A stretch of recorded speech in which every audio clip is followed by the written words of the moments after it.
My never I say ma PENDREAM TV. PENDREAM TV there. I see them yopo. You are most welcome to PENDREAM TV, the only channel that brings you the best and latest updates in politics. If you are new here, please don't forget to subscribe to the channel.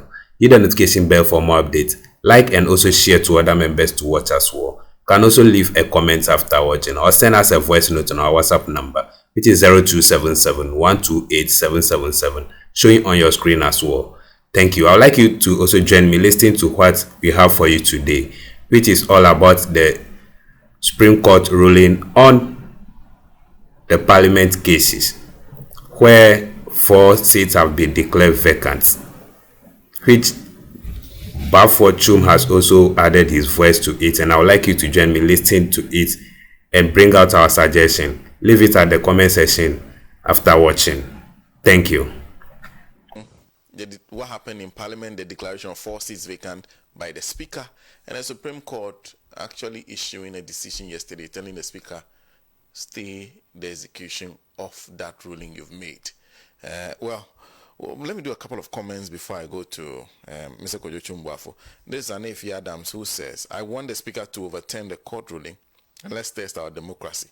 That's why there's separation of powers. The Speaker exercises Article 7 of the Constitution, which falls within the Speaker's mandate, and he is the sole moderator of Parliament. And if he send that from Tamale Central, there's Seidu John Paul, who says the Supreme Court couldn't sit on LGBTQ plus to have the President and Akufo-Addo Dankwa assent to the anti-LGBTQ plus bill, but in less than 24 hours are able to sit and rule on Afenyomakin's case. Doesn't it ring a bell to Ghanaians that, then Ghanaians stop this form of governance? We must vote out the NPP government and bring the NDC and John Dramani Mahama to salvage us from our democracy. That's Seidu John Paul who sent that. Kabirova says Ghana needs judicial reform now. The constitution should have envisioned leadership like what the NPP is actively inflicting on Ghanaians. This is a government whose sole aim is to amass wealth by any means, including destruction of all structures of governance and the land itself. Musa Batua says the Supreme Court's ruling on the ex-party application concerning the Speaker's decision to declare 4 seats vacant is being questioned for potentially overstepping legal norms. Lawyers argue that the indefinite stay of execution contradicts the standard 10-day limit of ex-party motions and may interfere with parliamentary processes. This raises concerns about the court's interpretation of the Constitution, standing orders, and whether it respects past precedents as well as the separation of powers. That's from Musa Abatwa, and thank you for sharing those comments with us. Engineer.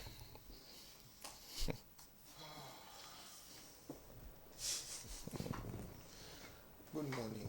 Good morning. Good morning to everybody. Good morning, Prof. Good morning, Doc. Good morning. It's a misty morning.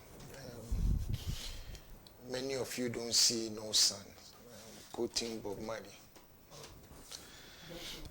Don't see no sun. It's a misty morning. We don't see no sun. Yeah. You want to quote Bob Marley? Yeah. A great philosopher. If you follow the words and the lyrics of some of his music, we are living all those problems today. This is a tough one. You see, we live in a country where the judiciary, although unelected, have accorded themselves certain rights of intervention. I don't know whether it's a sense of misplaced responsibility or it's a genuine, call to arms, if I could say that. But our Constitution has made it clear what constitutes separation of powers. In Article 115 of the Constitution, it is very clear that no court, it says in that, no court should obstruct the work of Parliament. So, upon what basis does the Supreme Court seek to injunct a directive of the Speaker of Parliament? When the Speaker of Parliament in the order of hierarchy of government is the number 3 person, the Chief Justice is the number 4 person, and direct the Speaker. When the issue at stake is supposed to be an interpretation of the Constitution that they haven't actually interpreted. They haven't even applied for it. They haven't interpreted anything. That's the first thing. You see, one of these fine days I'm going to go to law school. Yes, I'm going to go to law school. If they will take me, if they won't keep failing me. Because I suspect if it is me, they know it's me, they will keep failing me. They won't keep, I passed engineering school twice and business school, but they will fail me in law school. I know why. But I feel, look, this is not rocket science. Okay? Nobody should come and bamboozle any of us. It's not rocket science. But Sir White is here, he has a PhD. I don't know whether he's got a Dutch passport as well. At least he has a PhD. Dr. Percy is here, he has a PhD. So at least they can read and understand. Right? I went to engineering school. Everybody knows my classmates, if I might add. I didn't graduate on Sunday. I didn't use my father's certificate to go to school. So I can read and I can understand.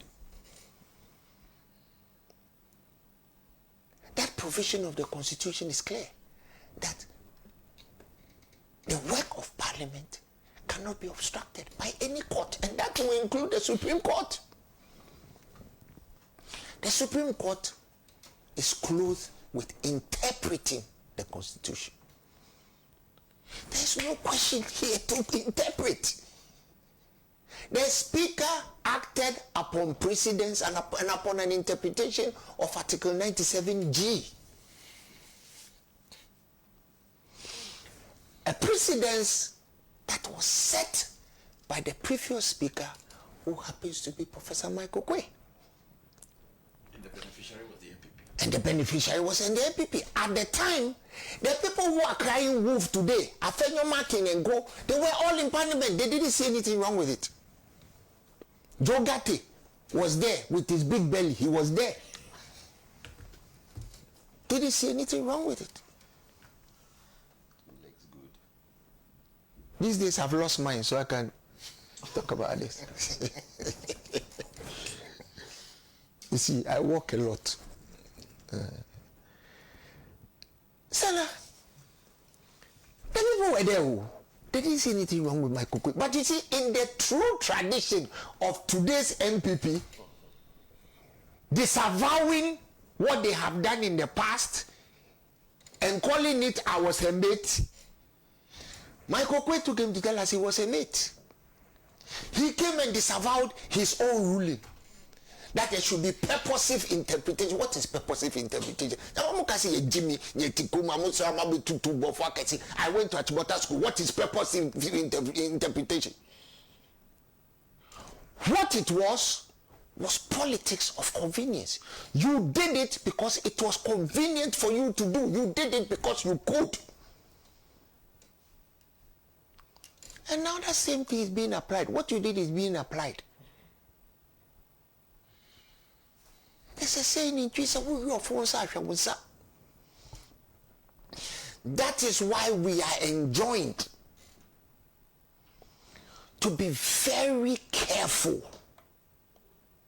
what we do as president, wherever you are, and more so if you are in the legislature as the speaker and if you are a judge. You see, all the precedents that the Supreme Court is setting in the hands of somebody else, do you think me, if I became the Supreme Court judge, under a very partisan NDC government, what do you think will happen in this country? And as for me, I don't hide my partisanship. I'm proudly partisan, a proud Nkrumahis, a proud NDC oppressionic. You can call me anything you want, I don't care. But that is the reason why people like me should not be taken to the Supreme Court. You see, because if you have had about 9 people like me in an NDC government, you will need a party card to buy milk. And we are heading there. Senna, there are cases in the Supreme Court that the Supreme Court have intentionally refused to hear. Ask me which ones. Forget about the LGBTQ thing. The e-levy bill. Yeah. Have they heard it? And you see, it would appear that every hearing that is inimical to this government, inimical to the people who appointed them, this Supreme Court doesn't want to hear it. In their ruling, they talk about disenfranchising people's parliamentary representation. Madam, have you not heard of the South matter? For 4 years, the people of the South have been disenfranchised. And Franklin Kujo, if you are watching, good morning and sorry for your pain. Franklin Kujo's people have not had representation for 4 years. The Supreme Court have not seen it fit to step in. Chachuchi Kata, lawyer Chachuchi Kata, the great Chachuchi Kata, applied for an injunction. It was not granted. In fact, the Attorney General fought it in court. Where was the Supreme Court then? There's another case that people have forgotten. Do you remember Jachi Kwesin's matter? The Supreme Court had no problem removing him when there was a plea by his lawyers that the people of Asin North would not be represented if they remove him. The court still ruled that he should be removed. You see, I don't have a law degree, but I read, I watch, and I learn. Senna, are you listening to me? I said, Jachi Kwesi. The Supreme Court removed him from his seat in contravention of what they are now espousing as we speak. And then there's more. Are you aware that if an MP dies or is incapacitated 3 months to the election, the law does not allow a by-election? Are you aware? Yeah. Is the Supreme Court aware or they are not aware? How many days do we have to go to the election? As at today, it's 49 days. So what are they doing? What are you doing? If an MP died 6 weeks ago, the law does not allow a by-election. So those people go unrepresented to the election. So what has changed? When you talk about the disenfranchisation of the MPs who did what they did, didn't they know that they were disenfranchising their own people? Didn't they know that? And you see, what is sound to me about the Speaker's ruling is this. If you have resigned from the party or the party has kicked you out, when there's an issue of contention in Parliament, what moral right do you have to be there speaking for anybody in the first place? When you have lost your own fidelity by your own actions. Am I making sense? Sure. You have compromised your own fidelity by your own actions or inactions. What right do you have to be there making laws for people? Binding laws. Why you say? Why you saying it comes to mind? So the Supreme Court should sit down in their sober moments and ask themselves whether this Friday sitting was the right thing to do. The matter happened on Thursday. By Friday they were sitting.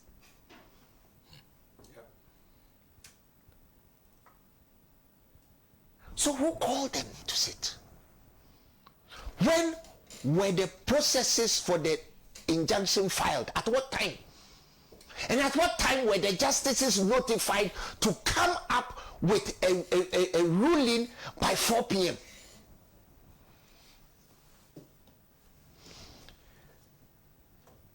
In the famous words of Dr. Michael Lee, the O.J. Simpson trial, something is wrong in this country.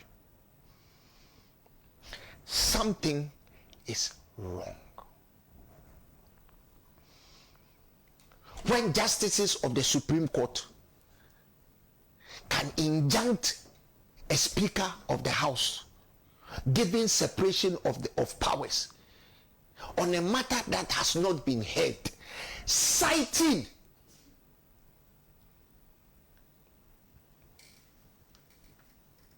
the rights to representation of people, when they themselves in other cases have not given a damn about the rights to representation of other people in this country. Something is wrong. But I didn't want to say anything, don't want to say much, because I understand why he didn't want to say anything. If you come and arrest me. But I'm saying it without impugning anybody's reputation. But I am citing the concerns of go to social media. The young people of this country are concerned about the direction of this country under this tyrannical, this elected tyranny under which we are living. And it doesn't help when one of the judges stood election for the MPP in 2016. Eric Geu. You see, justice must be seen to be done.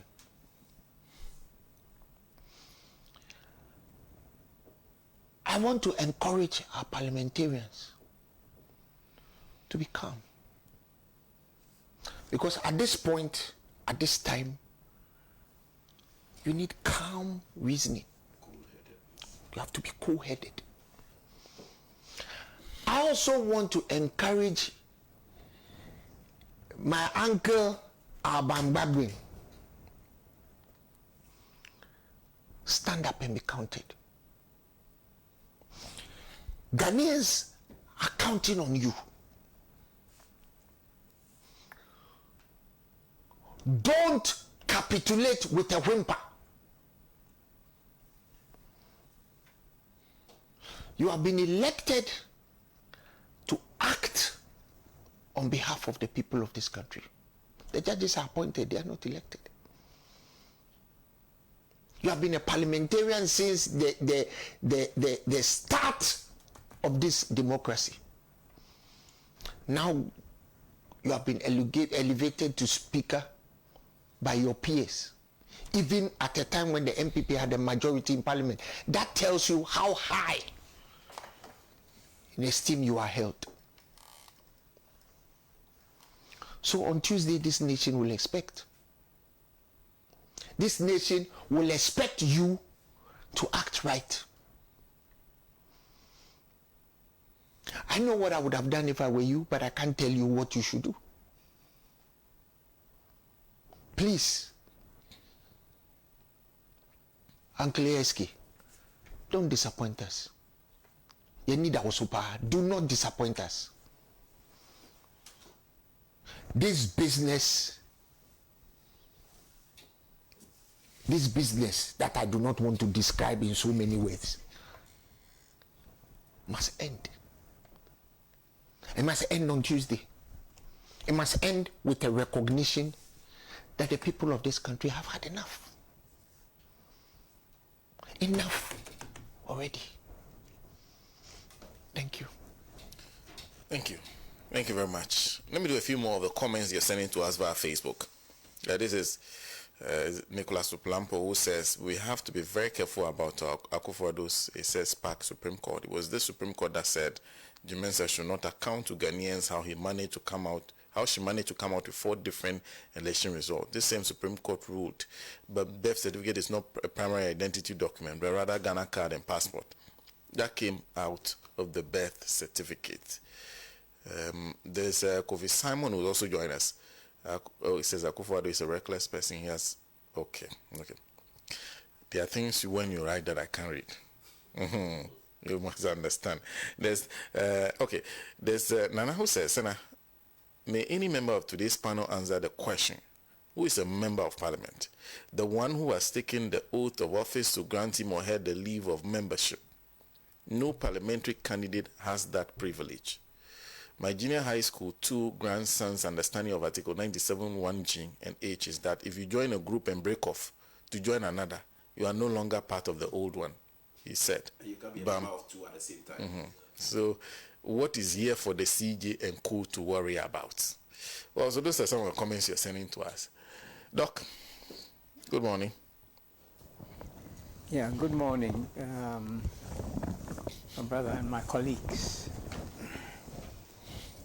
It's a difficult morning.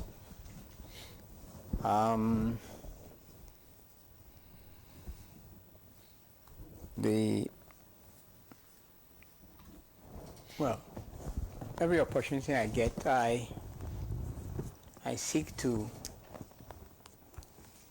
dispel and dismantle illusions. Now, the law is and has always been an instrument of politics. Anybody comes and tells you that, oh, the law is impartial, it's blind, that's a lot of horse manure.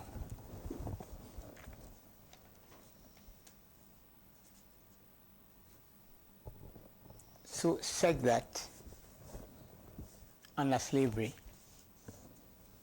one person could own another human being and even put him to death, if need be, without breaking any law. That's the first point to be made. And in Ghana, the law, all its branches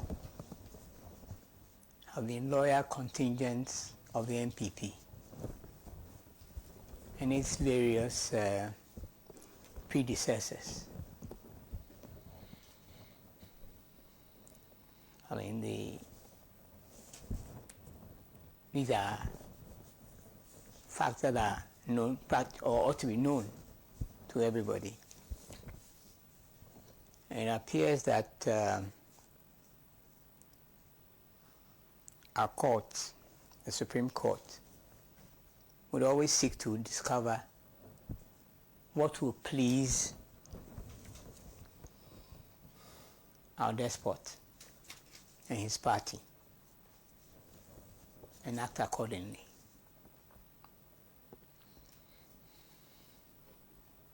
But my limited understanding tells me that they are intruding on the turf of another constitutional body. And I think I heard my brother, Koyo, suggesting that they should stand up and be counted. They should discover the Amienu. Yeah. Isn't that what you're saying? They should be at the Amienu. So maybe, because listening to some other people, it's quite possible that what their lordships have done can be declared to be in contempt of Parliament. Absolutely.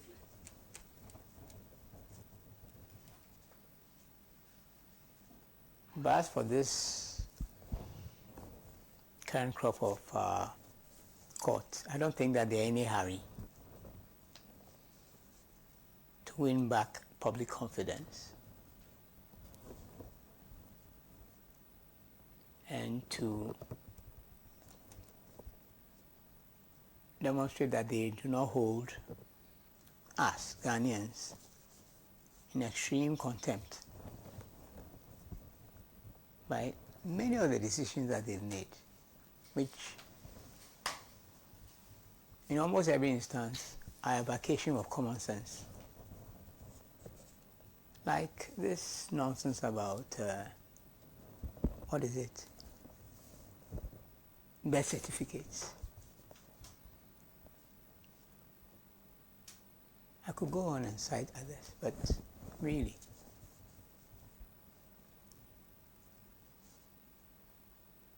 I don't think that they are in a hurry to raise their public esteem.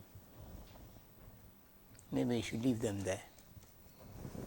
I don't think I should say more. Doc, thank you. Thank you very much. If you're just joining us, we are having a conversation with what has started. Actually what started on the stage in Tamale at Alassane Suhuyini's campaign launch for the Tamale North constituency with Honorable Haruna Idrisu, giving a hint. Ended up in Parliament, decision was made in Parliament. By yesterday, it was in court. Because when the decision was being taken, Honorable Alexander Afenyo-Makin cried foul throughout. And after the decision, he continued throwing tantrums, even accusing radio stations of things that so they were. Then by the next day, the decision was made by the Supreme Court. At this point, it's left for Parliament to respond. Like my panelists have said, Tuesday is not too far away. So we'll see how Parliament responds to that. But in the meantime, let me say a big thank you to Shine FM and Akachi 96.9, Hills FM in Adakulo 91.7, Nuwasi Radio in Ketekrachi on 89.7, Sela Radio in Dabala is on 97.1, Diamond FM is on Tamale on 93.7, Bewa Radio in Yendi on 106.5, Radio Kita on Saboba on 95.7, Benya FM in Elmina on 105.7, there's Global FM in Ho on 105.1, there's Zeps FM 95.9 in Zebila, there's True FM 92.5 in Adeso, there's Lamara FM 89.1 in Triponi, Boem 88.7 FM in Jasikan, Lukusi is on 96.1 in Vaigolokwati, Tyne FM on 90.9, Sekpele FM 104.3, Akpini Radio in Kpando, Denigba Radio on 90.9 FM. We're also live on Citizen TV Ghana on social media. Well, we have to move on to another discussion. But in the meantime, you can join this conversation 0559 919802. Send us a text or WhatsApp message. I'll read it. And of course, if you're on Facebook or social media, as long as you read something that will not put the station first, not myself, in problem, I'll read it. Yes. Oh yes, of course, I need to protect the station, the organization. Anyway. Madam will bring you some newly married. Well, we have to move on and talk about the elections, preparations for the elections. In fact, the Electoral Commission, that's last week, was attempted to print ballot papers. Later, after having some pushback, they indicated they were printing notices of poll. Now, they said they are going ahead to print the ballot papers and say they have dealt with issues with regard to the voters register. Subsequently, there's also the issue of the fact that Comrade Bernard Mona is actually still in court, challenging a decision to disqualify him. The court will make a decision on that matter. So it means, as I understand, the court has advised the Electoral Commission to at least hold on with the printing of ballot papers for now until a decision is made on that issue. So that will be made next week. But the issue is going ahead. And also there's also the Memphis Central issue, where the Electoral Commission has disqualified the NDC's parliamentary candidate. Their reason, there was an injunction placed before court on them and the NDC and Memphis Central parliamentary candidate, even before, because it's quite an interesting narration. Anyway, we'll take the whole time. But what happened was that, well, there was a court case in court. There was a case raised against the Memphis Central parliamentary candidate. The NDC decided, okay, under the circumstances, since you're seeking the annulment of that election primaries, we would annul the primaries. We'll hold a fresh one so that everybody starts over again. They did that. The EC supervised it. The lady is still declared as the winner of the elections. Then, a few months after that, or barely weeks after that, the EC then disqualifies the same lady. They declared in that rerun of the primaries, citing an injunction on the earlier primary. Well, so that is a matter, but the NDC has taken that matter to court. So we'll talk about the lead up to the elections and preparations for it. We are about, I think, 49 days to go now. Thank you for staying tuned. PENDREAM TV really appreciates your time. Please, if today being your first time, I'll urge you to subscribe to the channel, turn the notification bell to all posts before logging out, because this is the best place to receive the latest gist in politics. For not missing out, I would like you to subscribe before leaving. Thank you.